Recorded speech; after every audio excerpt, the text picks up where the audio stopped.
أعوذ بالله من الشيطان الرجيم بسم الله الرحمن الرحيم والصلاة والسلام على رسول الله وعلى آله وصحبه أجمعين رب اشرح لي صدري ويسر لي أمري واحلل عقدة من لساني يفقهوا قولي. This is a really, really important topic. This is a topic that's so important, in fact, that the Prophet ﷺ tells us in a hadith, al-mar'u ala dini khalilih, so that a person is actually on the way of life of their closest companion. What does this mean in our everyday life? It means that whoever we take as our BFF, whoever we take as our best friend, whoever we take as our spouse, whoever we take as our close circle, that actually becomes the same way of living, the same way of relating as that person. So what we have to be very careful about is we have to be extremely careful who we take as our Khalil. Our company actually really determines so much of what we become. And I went in and did some research, in the Quran and in the Sunnah about this topic, but also in psychological studies about the effect of social contagion, essentially. And there's so many studies that actually show this exact phenomenon that the Prophet sallallahu alaihi wasallam is describing. He says, "Al-mar'u ala dini khalili," that you will be on the way, the deen. The deen is not just a religion, but it's your way of doing things. It's your way of life. So you actually adopt the way of life, the way of relating, the way of being, if you will, of your closest companions. And that's why you have to be very careful who you take as your closest companion, but also who you marry.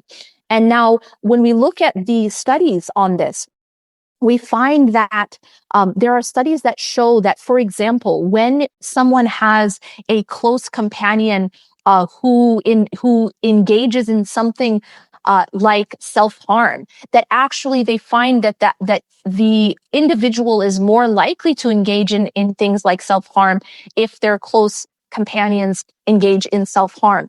Things to do with smoking, to do with health, to do with various different choices, that is affected by who you have in your circle. And these are psychological studies that show this. But what does Allah subhanahu wa ta'ala tell us in the Quran about our company? One thing that's really, really scary is that on the Day of Judgment, we're told that the people who have been led astray, the wrongdoers, will say, we'll be able to we're able to hear their greatest regrets. And one of their greatest regrets is, I wish that I had never taken so-and-so as a companion, just because of how much that person ended up taking them astray. And that becomes one of their greatest regrets, is, I wish I hadn't taken this person as a companion. The Prophet ﷺ tells us that a person will be with those whom they love. Now reflect on that for a second. You will be with those whom you love. So your question should be, who do I love? Right? What type of person do I love?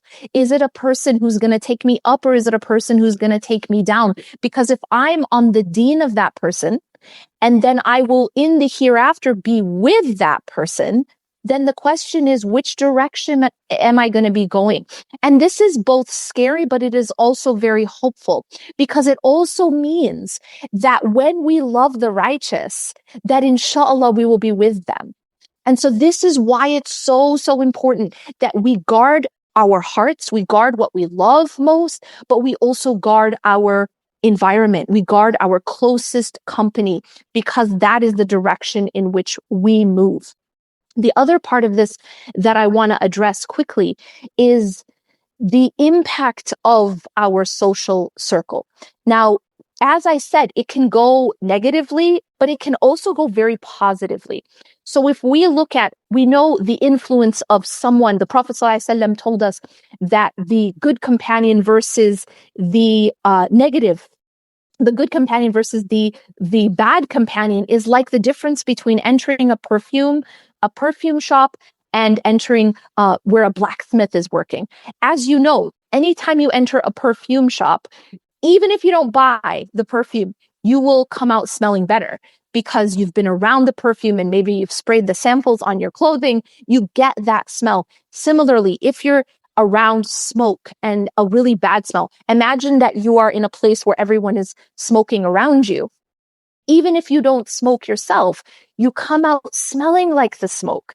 And that's exactly the companionship that the Prophet ﷺ is describing. He's saying that one is the good companionship, that even if you're not exactly like that, those righteous people, it affects you. The smell, it stays on you. Similarly, when you're around negative company, the effect also stays on you. That smoke is still going to be in your clothes, and it's going to be very difficult to get it out. And so, one last way to understand this is the impact that we can have, both negative and positive, on others, and the impact that others can have on us. And one of the elements of that I just want to leave you with, which is quite hopeful, inshallah, is how powerful social support it has been found in psychology studies, in the data, how powerful social support is in helping to buffer very stressful situations. So what that means is our social circle actually can be very powerful.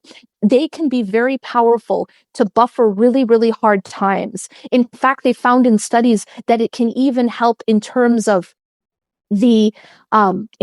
cancer, and whether something turns out to be malignant or benign. I mean, it is that powerful. How powerful social support is. In one study, they had that when someone had a social support with them, and they were testing cortisol and blood pressure, that actually it affected the level of cortisol and the level and how high or low the blood pressure regulation was affected by the social support. So what that means is we have the power to affect others, and others have a very significant power to affect us either positively or very, very negatively. And I pray that Allah subhanahu wa ta'ala allows us to be a healthy influence for others, a buffer in the hard times, and that Allah subhanahu wa ta'ala allows us and gives us the blessing of having good companions who are that for us, that are good, healthy influences, that can be someone who bring us up in this life, but also bring us up in the next life. Because the Prophet ﷺ said, you will be with those whom you love. So may Allah subhanahu wa ta'ala surround us with good company, and may Allah subhanahu wa ta'ala continue to support efforts like Al-Maghrib that actually bring together people of on this journey towards Allah subhanahu wa ta'ala. This is very important. We have to prop each other up and be supports for one another. Even the prophets used to make dua for good companionship. Ibrahim alayhi salam, who was an ummah in and of himself, used to say, وَالْحِقْنِي بِالصَّالِحِينَ, surround me and give me the company of the righteous. So this is something that we all need. And Al-Maghrib is a place where that happens. It's a place where people come together for the sake of Allah subhanahu wa ta'ala, in the pursuit of knowledge and in the pursuit of the pleasure of Allah subhanahu wa ta'ala. This is an effort that I ask you, inshallah, to all support.